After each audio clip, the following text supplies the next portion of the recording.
in our first year history, chapter 8, Delhi Sultans. In this, first of all, we are going to learn the brief political history of Delhi Sultans. The Delhi Sultans era started from 1206 to 1526. There are 5 dynasties ruled continuously. In this long rule, this Delhi Sultan period was a great result of the Arabs and Afghan invasion, especially the Muhammad Ghazni and after that Muhammad Ghori invasions. The ultimate result was Delhi Sultans era started. Here you can see the 5 important dynasties. The first one, slave dynasty, which was started from 1206 to 1290. So total 84 years this dynasty ruled Delhi. And after that, Khilji dynasty from 1290 to 1320. Later, the third dynasty in this Delhi Sultanate, Tughlaq dynasty, the reign started 1320 to 1414. The fourth dynasty, that is Sayyid, the Sayyid dynasty from 1414 to 1451. Moving to last dynasty of Delhi Sultanate, Lodi dynasty 1451 to 1526. మొదటి సంవత్సరం చరిత్రలో మనం ఈరోజు ఢిల్లీ సుల్తాన్ల గురించి తెలుసుకోబోతున్నాం. వారి యొక్క సంక్షిప్త రాజకీయ చరిత్ర తెలుసుకుంటే ముఖ్యంగా 5 రాజవంశాలు ఇందులో ఉన్నాయి. మొదటి రాజవంశం బానిస రాజవంశం, తరువాతది ఖిల్జీ రాజవంశం, తరువాత తుగ్లక్ రాజవంశం, ఆ తరువాత సయ్యద్ రాజవంశం, 5వ రాజవంశం లోడీ రాజవంశం. మొత్తం 5 రాజవంశాలు ఢిల్లీని రాజధానిగా చేసుకుని 1206 నుండి 1526 వరకు వీరు పరిపాలించడం అనేది జరిగింది. దాదాపుగా 320 సంవత్సరాల పాటు ఢిల్లీని రాజధానిగా చేసుకుని పరిపాలించినటువంటి ఢిల్లీ సుల్తానులు భారతదేశంలో, ముఖ్యంగా ఉత్తర భారతదేశంలో వీరి పరిపాలన అనేది ప్రారంభమైంది చెప్పుకోవచ్చు. అరబ్బుల, ఆఫ్ఘనుల దండయాత్ర ఫలితంగా ఏర్పడినటువంటి ఈ ఢిల్లీ సుల్తాన్ ఆ తరువాత దక్షిణ భారతదేశం వైపు కూడా వీరు చొచ్చుకొని రావడం జరిగింది. అనేక ప్రాంతాలను వీరు తమ ఆధీనంలోకి తీసుకురావడం అనేది జరిగింది. ముఖ్యంగా బానిస రాజవంశం చేత ప్రారంభించబడినటువంటి ఈ ఢిల్లీ సుల్తాన్ 1206 నుండి 1290 వరకు బానిస రాజవంశం, మరొకటి ఖిల్జీ రాజవంశం 1290 నుండి 1320 వరకు, మూడవది తుగ్లక్ రాజవంశం 1320 నుండి 1414 వరకు, సయ్యద్ రాజవంశం 1414 నుండి 1451 వరకు, చివరిది లోడీ రాజవంశం 1451 నుండి 1526 వరకు వీళ్ళు పరిపాలించడం జరిగింది. ఈ యొక్క మొదటి రాజవంశం బానిస రాజవంశం, దట్ ఈస్ స్లేవ్ డైనాసిటీ, 1206 నుండి 1290 వరకు ఈ యొక్క బానిస రాజవంశస్థులు పరిపాలించారు. ఇందులో ముఖ్యమైనటువంటి రాజులు ఎవరు అంటే కుతుబుద్దీన్ ఐబక్. కుతుబుద్దీన్ ఐబక్ చేత ఈ యొక్క ఢిల్లీ సుల్తాన్ రాజవంశం అనేది ప్రారంభించబడింది. ఈ యొక్క వంశంలో కుతుబుద్దీన్ ఐబక్ తరువాత ఇల్టుట్మిష్, రజియా సుల్తానా, బాల్బన్ ముఖ్యమైనటువంటి రాజులుగా చెప్పుకోవచ్చు. ఆ తరువాతి రాజవంశంలో ఖిల్జీ రాజవంశంలో ముఖ్యమైనటువంటి వ్యక్తి ఎవరు అంటే అల్లావుద్దీన్ ఖిల్జీ. అతడి యొక్క సంస్కరణ వల్ల ఖిల్జీ ఢిల్లీ సామ్రాజ్యాన్ని నలువైపులా విస్తరించడం అనేది జరిగింది. అలాగే అతను చేపట్టినటువంటి మార్కెట్ సంస్కరణల ఫలితంగా ఢిల్లీ వైభవం అనేది దేశమంతటా వ్యాపించిందని చెప్పుకోవచ్చు. మరొక వంశం తుగ్లక్ రాజవంశంలో మరొక గొప్ప రాజున్నాడు, అతడే మహమ్మద్ బిన్ తుగ్లక్. ఆ తర్వాత సయ్యద్ మరియు లోడీ రాజవంశాల్లో చెప్పుకోదగ్గనటువంటి గొప్ప రాజులు ఎవరూ లేరు. ఆ తర్వాత క్రమంగా ఢిల్లీ రాజవంశం అనేది, ఈ యొక్క ఢిల్లీ సుల్తాన్ అనేది 1526లో మొదటి పానిపట్టు యుద్ధంలో బాబర్ చేత ఇబ్రహీం లోడి ఓడించబడడంతో ఈ యొక్క ఢిల్లీ సుల్తాన్ అనేది అంతరించిపోయింది. The first slave dynasty was started by Qutbuddin Aibak. He was the founder of slave dynasty. He ruled 1206 to 1210. Later, Iltutmish. Then after Sultana Razia, the last Balban. These are the four important rulers ruled slave dynasty from 1206 to 1290. Then second dynasty, Khilji dynasty, which was started from 1290 to 1320. Here the most important personality, Alauddin Khilji. Moving to third dynasty, Tughlaq dynasty. Here the important king, Muhammad bin Tughlaq. Now moving to the last Sayyid and Lodi dynasties, fourth and fifth respectively. Here there was no great king. Okay, only the first Panipat war with this defeat by Babur, the Ibrahim Lodi. Okay, the Lodi dynasty was declined. Later, the Delhi Sultan was ended. So total 5 dynasties ruled continuously more than 300 years. So before going to know the great kings in Delhi Sultanate, first of all, we are going to understand what are the important sources to get more information about Delhi Sultans. You know, there are two types of sources, archaeological and literary sources. The big monuments, the palaces, forts, minars, mosques. Okay, beside these, the literary sources are very important. They played crucial role to know about their society, their administration more effectively. That's what the important books here came under Delhi Sultan sources. Here, Al-Biruni, he wrote Tariq-e-Hind, Ibn Battuta, the second writer, Rehla, Minaz Siraj wrote Tahiqat-e-Nasiri. The fourth one, Amir Khusru's Tughlaqnama. They're all four important books: Tariq-e-Hind, Rehla, Tahiqat-e-Nasiri, and Tughlaqnama. These are the four important literary sources which gave lot of information about Delhi Sultanate. Delhi సుల్తాన్ల రాజకీయ చరిత్ర తెలుసుకోవాలంటే ఆధారాలు అనేవి ముఖ్యము.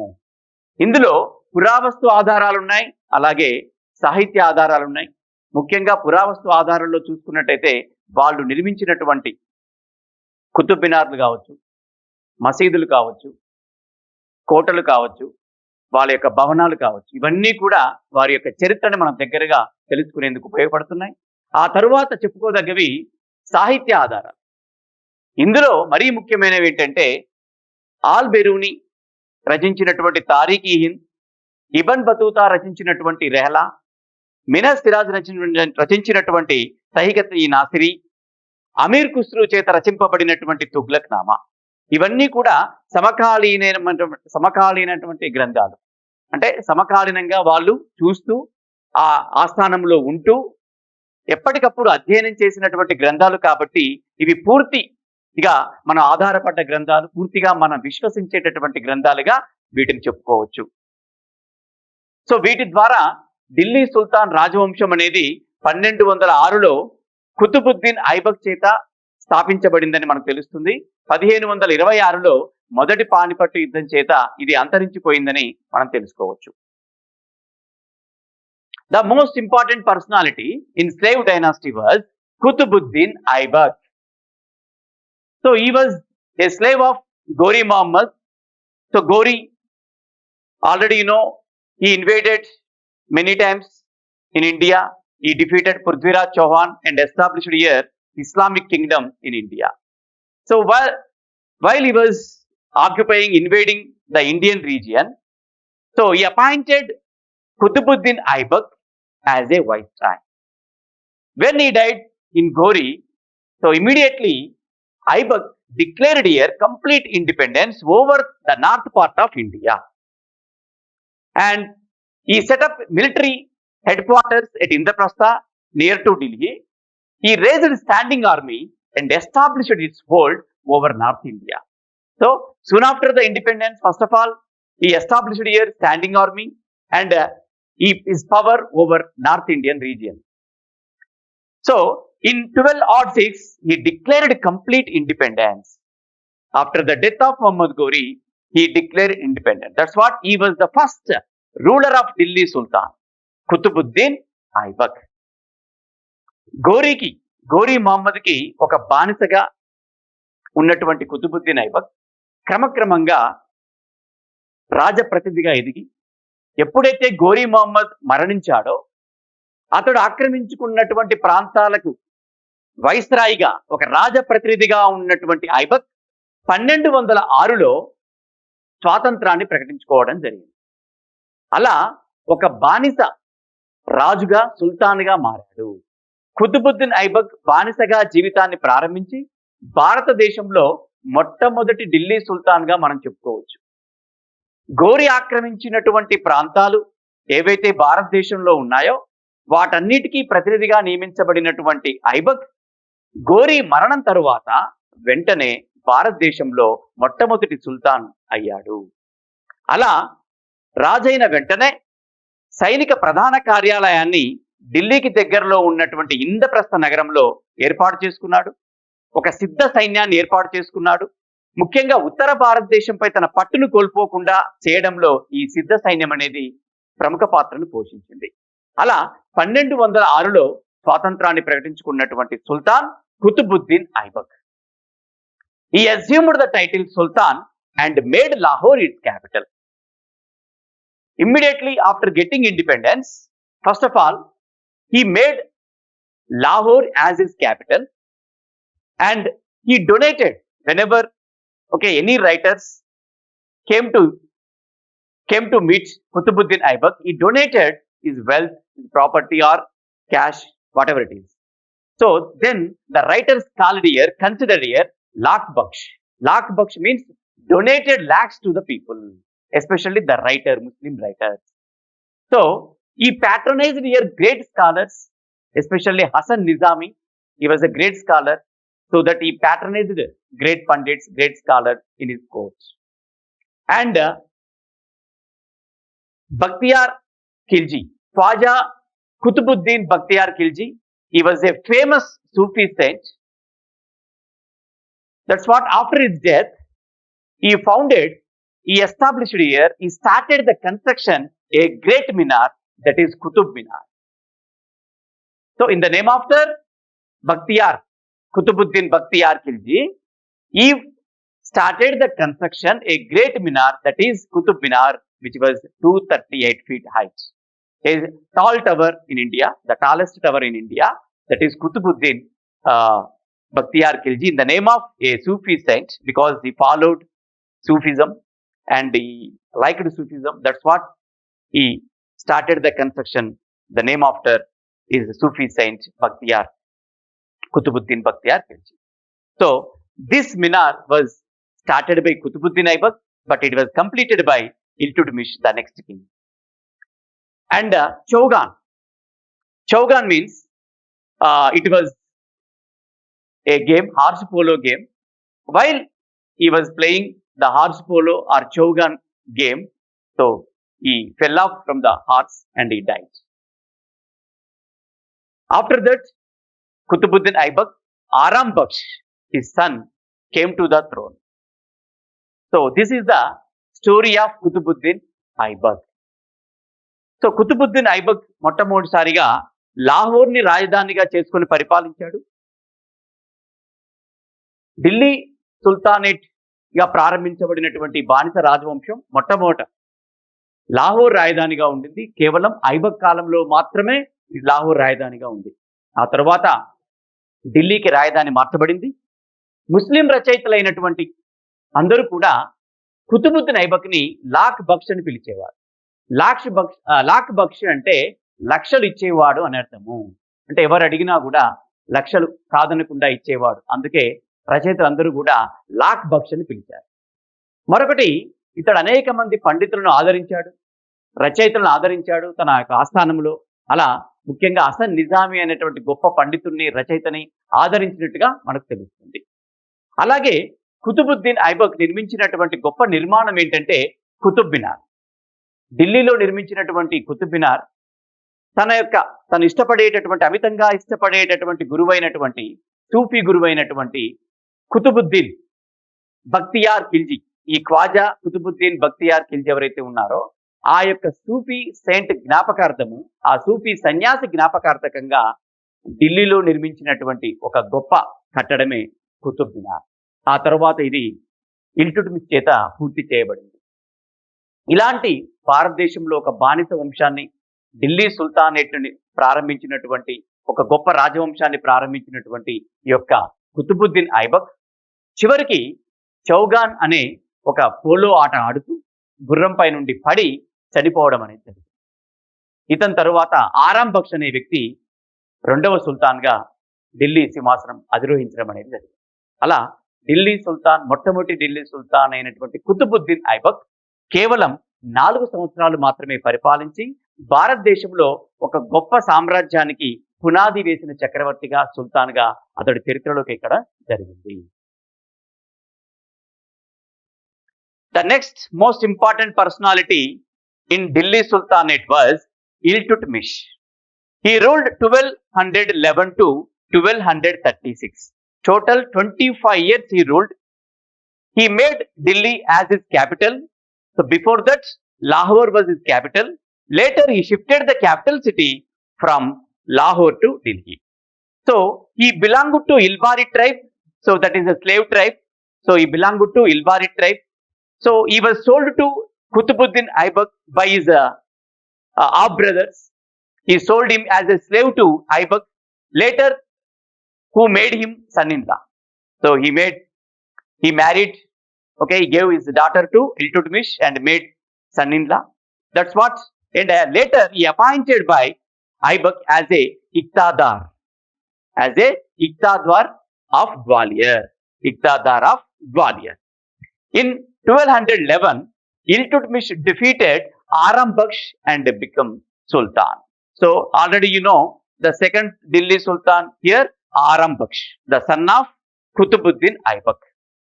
So when Kutubuddin Aibak was dead, immediately Aram Baksh occupied the throne. But after 8 months, Iltutmish defeated the son-in-law of Kutubuddin Aibak, defeated Aram Baksh and became Sultan. And he shifted the capital city, as you know, Lahore to Delhi. And in his rule, Genghis Khan started invading Central Asia, defeated Jalaluddin Mangabarni, the ruler of Waziram. Iltutmish అనే వ్యక్తి భారతదేశంలో ఢిల్లీ సుల్తాన్ స్థాపించినటువంటి కుతుబుద్దీన్ ఐబక్కి అల్లుడు. ఒక బానిసగా జీవితాన్ని ప్రారంభించినటువంటి ఈ యొక్క ఇల్టుట్మిష్ తన సోదరుల చేత, సవతి సోదరుల చేత కుతుబుద్దీన్ ఐబక్కి ఒక బానిసగా అమ్మబడినటువంటి ఇల్టుట్మిష్ అంచెలంచెలుగా ఎదిగి ఢిల్లీ సుల్తాన్ అయ్యాడు. ఎలా అంటే తన యొక్క నమ్మకం చేత, తన యొక్క నైపుణ్యం చేత కుతుబుద్దీన్ ఐబక్ యొక్క ఇష్టాన్ని, అతని యొక్క ప్రేమను పొంది చివరికి అతనికి అల్లుడు కావడం అనేది జరిగింది. ఆ తరువాత అతడు గ్వాలియర్ అనే ప్లేస్కి ఇక్తాదారుగా అయ్యాడు. 1211లో ఎప్పుడైతే 1210లో ఐబక్ చౌగాన్ ఆట ఆడుతూ మరణించాడో ఆరాం బక్ష్ రాజయ్యాడు. కొడుకు ఆరాం బక్ష్ రాజైన తర్వాత అతన్ని ఒక 8 నెలల తర్వాత ఇల్టుట్మిష్ సంవరించి 1211లో ఢిల్లీ సింహాసనాన్ని అధిష్ఠించడం అనేది జరిగింది. ఆ విధంగా 1211 నుంచి 1236 వరకు ఇల్టుట్మిష్ ఢిల్లీ సింహాసనాన్ని అధిరోహించి పరిపాలించడం అనేది జరిగింది. ఇతడు రాజైన వెంటనే లాహోర్ నుండి ఢిల్లీకి రాజధాని మార్చాడు. ఇతని కాలంలోనే మంగోలుల దాడి మొట్టమొదటిసారిగా భారతదేశంపై జరిగింది. ముఖ్యంగా చెంగిస్ ఖాన్ మధ్య ఆసియాపై దాడి చేసి జలాలుద్దీన్ మంగబార్ని అనే అతన్ని ఓడించడం అనేది జరిగింది.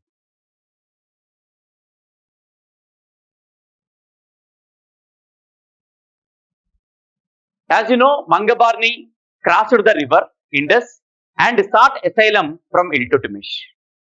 So when the Genghis Khan invaded over the parts of Central Asia, the ruler Mangabarni crossed the Indus River and he sought asylum from Iltutmish. But it was refused by Iltutmish because he refused to give shelter to Mangabarni. Later he marched against Bengal and Bihar also. So two places were annexed immediately into the Delhi Sultanate. Not only this, he annexed Sindh and Multan also.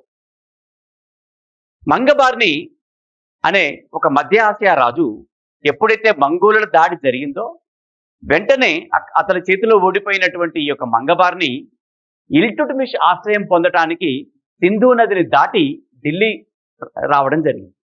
అయితే ఇక్కడ ఇల్టుట్మిష్ ఎటువంటి సహాయాన్ని ఆశ్రయాన్ని మంగబార్నికి ఇవ్వలేదు. ఎందుకంటే ఒకవేళ మంగబార్నికి ఆశ్రయం ఇచ్చినట్లయితే అతడు మంగోలుల యొక్క దాడిని ఎదుర్కోవాల్సి వచ్చేది. అందుకే అలా in order to provide the security, in order to safeguard his kingdom, he rejected the asylum, he rejected the give shelter to మంగబార్ని. ఆ విధంగా ఆశ్రయం ఇవ్వడానికి అతను పూర్తిగా నిరాకరించాడు.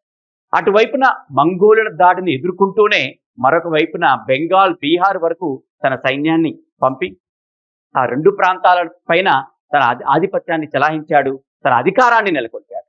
ఆ తర్వాత సింధు మరియు ముల్తాన్ ప్రాంతాలను కూడా ఆక్రమించుకొని ఇల్టుట్మిష్ కుతుబుద్దీన్ ఐబక్ చేత స్థాపించినటువంటి ఢిల్లీ సామ్రాజ్యానికి ఇంకొంచెం విస్తరణ చేసి అటు ఉత్తర భారతదేశంలో పూర్తిగా తన యొక్క పట్టుని, నియంత్రణను నెలకొల్పాడు. He suppressed the revolts, especially Rajput revolts, and recovered Ranthambore and Kakor, Ajmer and Gwalior. Ranthambore, Jalore, Ajmer and Gwalior. These are the important places where revolted against the Iltutmish, but later he suppressed the Rajput revolts and recovered these places, and merged into Delhi Sultanate. Especially the expedition against the Malwa region, it was also successful. Malwa, Paramara, the rulers also revolted against the Iltutmish. That's what he sent expedition and he defeated the Malwa rulers. It was a successful. But the first initially it was successful, but later it was completely under the control of Malwa Paramaras. And he was a great statesman, great administrator. One hand, he wanted to extend the Delhi Sultanates over the region of North India, but other hand, he is a stable government, and a great statesman, great administrator. That's what a stable government was levied by Delhi Sultan Iltutmish. And especially in his rule, the great recognition, that is he was received a Mansur, the recognition from the Abbasid Khalifa, which is in 1229 it takes place. A Mansur means a letter of recognition, that is Abbasid Khalifa, means entire Islamic kingdom was control of the Turkey King Khalifa. So he was the first ruler who get here the recognition, the identity from Khalifa, that is Abbasid Khalifa. So he got the recognition as a Delhi Sultan of India, that is Mansur, the recognition from Abbasid. It is taken place in 1229.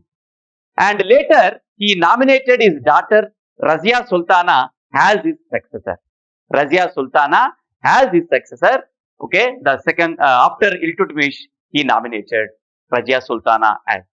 Because his sons are inefficient, weak rulers. That's what weak successor, that's what he nominated Razia Sultana.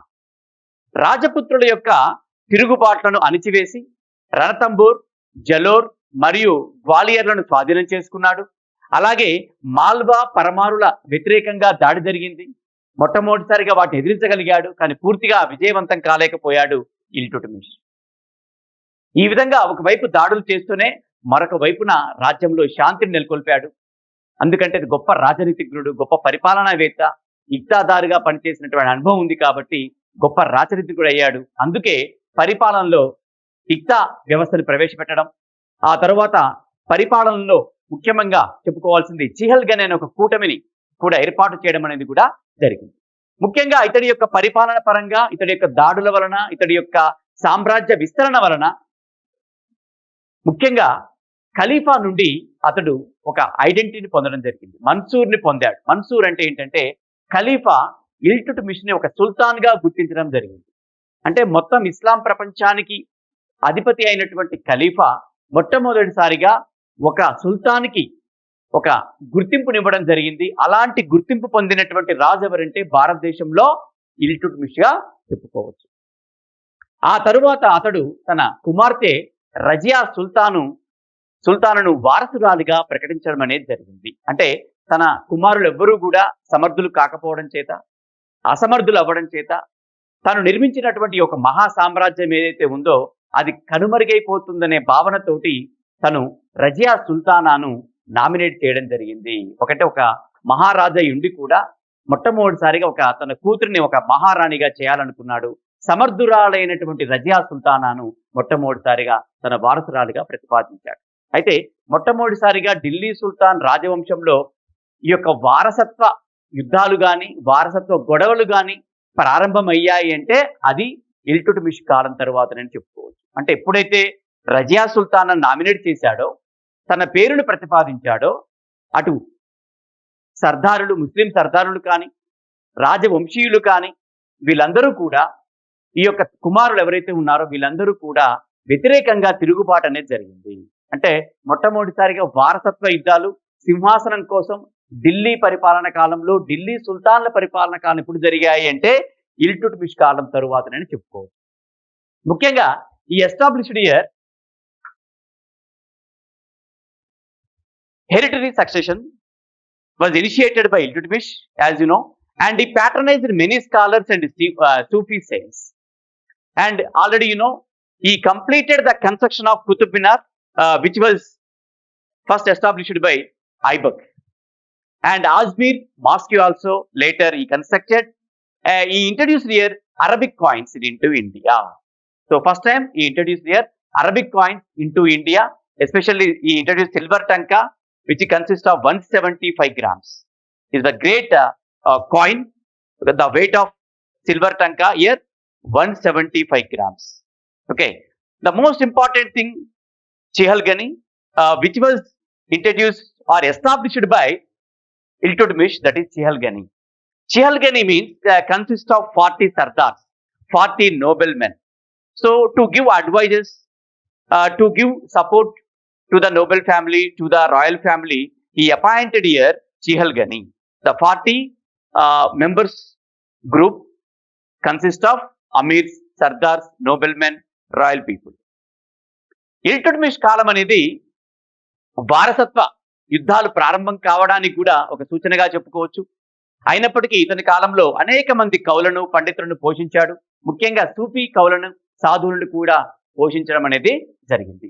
ఇక కుతుబ్ మినార్ అంటే మనకు తెలుసు, ఏదైతే బక్తియార్ ఖిల్జీ జ్ఞాపకార్థము కుతుబుద్దీన్ ఐబక్ ఢిల్లీలో ప్రారంభించినటువంటి కుతుబ్ మినార్ చివరికి ఇల్టుట్మిష్ చేత అది పూర్తయిందని చెప్పుకోవచ్చు. ఆ తర్వాత ఆజ్మీర్లో ఒక మసీదును కూడా నిర్మించాడు. ముఖ్యంగా అరబిక్ నాణాలను భారతదేశంలో ప్రవేశపెట్టినటువంటి ఘనత మన ఇల్టుట్మిష్కి చెందుతుందని చెప్పుకోవచ్చు. అలాగే ఇతడు ముద్రించినటువంటి వెండి టంకా నాణం అనేది 175 గ్రాములుగా ఉంది. అంతగా ఈ యొక్క వెండి టంకా నాణం అనేది ప్రాచుర్యంలోకి వచ్చింది. ఆ తర్వాత ఇతడి కాలంలో జరిగినటువంటి ముఖ్య సంఘటన ఏంటంటే చిహల్గని అనే ఒక కూటమిని ఇతడు ప్రారంభించడం. ఈ యొక్క చిహల్గని అనే కూటంలో దాదాపుగా 40 మంది సర్దారులు, అమీరులు ఉంటారు. వీళ్ళందరూ కూడా ఎప్పటికప్పుడు రాజుకు సలహాలు ఇవ్వడానికి, ముఖ్యంగా యుద్ధ సమయంలో కానీ ఇతరత్ర అనేక విషయాలలో రాజుకు నైతిక మద్దతు ఉండటానికి ఈ యొక్క 40 మంది సర్దారుల కూటమిని చిహల్గని అనే పేరుతోట ఇతడు స్టార్ట్ చేయడం అనేది జరిగింది. ఈ యొక్క చిహల్గని అనే కూటమిలో వీళ్ళందరూ కూడా ఎప్పటికప్పుడు రాజుకు సమాచారం అనేది ఇవ్వడం అనేది జరిగింది. సో దాని చేత ఈ చిహల్గని అనే కూటమి ప్రారంభించిన తరువాత ఇల్టుట్మిష్ ఎప్పుడైతే చనిపోయాడో, రజియా సుల్తాన్ ఎప్పుడైతే నామినేట్ చేశాడో, ప్రతిపాదించాడో ఒక సుల్తాన్గా, తన వారసురాలిగా, ఈ చిహల్గని కూటమి యొక్క ప్రాబల్యం అనేది ఆ తర్వాత పూర్తిగా ప్రబలింది, ఎక్కువైపోయింది. దాని తర్వాత ఢిల్లీ సుల్తానట్లో అనేక మార్పులు అనేవి వచ్చాయి. మరి ఆ మార్పులు ఏంటివి? ఆ మార్పుల ఫలితంగా ఎలాంటి పరిణామాలు ఈ ఢిల్లీ సుల్తాన్ వంశంలో జరిగాయనేది మనం తరువాతి క్లాస్లో తెలుసుకుందాం. To know the more details about Chihalgani and what are the changes occurred in Delhi Sultanate, everything we are going to know next class. Thank you.